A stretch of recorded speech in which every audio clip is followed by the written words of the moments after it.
what can you sort of tell us just about just corporate-wise, the Starwood mantra, or what they're trying to, what's the big picture vision?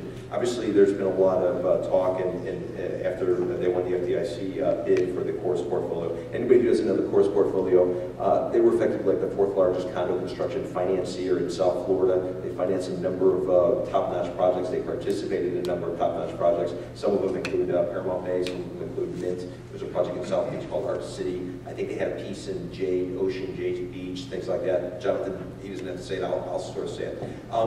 There's been a lot of talk about Starwood going long and being very patient because there's 40 months of free interest, 0 interest from the FDIC, things like that. Could you just talk a little bit about the philosophy that you've been able to collect in the last 3 weeks? I mean, I'll share something at kind of high level. I mean, we were going through just hiring our various partners who are going to really help us brand what it is we're doing, and so that's I'm really more reluctant to talk too much about it because of that. We really have not branded it or spoken about what the vision is, so that's why it's really it's not like we've got the trade secret to Coca-Cola, secret formula to Coca-Cola.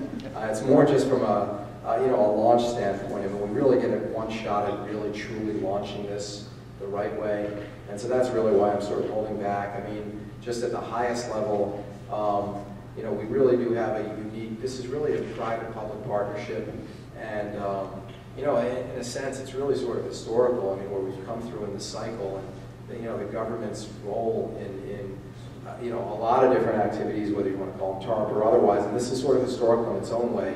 All I can really say is that the approach to this and everything about it, without getting more specific than that, really encourages us to be patient. We have the ability to be patient and to really, exit through selling really more at a retail level rather than just, unlike maybe my former situation where there are urgencies and exigencies to avoid a big burn or to accumulate cash to emerge.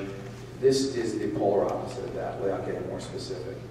And just generally speaking, when you were doing when you were going through and considering this position as well as other positions, you obviously took a look at the balance sheet or some information we share with you. Is there any kind of ratio or is there any kind of financing that's going to be any kind of debt Starwood's going to take on conceptually that you've been able to sort of, or is this going to be all cash? They're going to sit on it. They're going to be very patient type of money aside from the FDIC. I mean, that's the thing I can't really kind of get into, but I mean, I can tell you, coming here, we really have the dream team of kind of private equity in the investment world, and that combined with kind of the full faith and credit of the U.S. government, and really every taxpayer in a sense is our partner.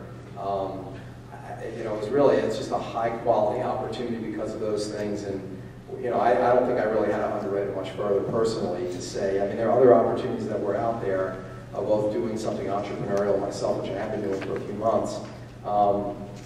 Combined with another CRO role for another company in the same sector, public company, and that was needed at scale. And coming in as an outsider was sort of interesting and challenging, but in the end, it just, for all the reasons I just mentioned, that was all I really needed to know. And it was just sitting down and cutting a deal that sort of made sense.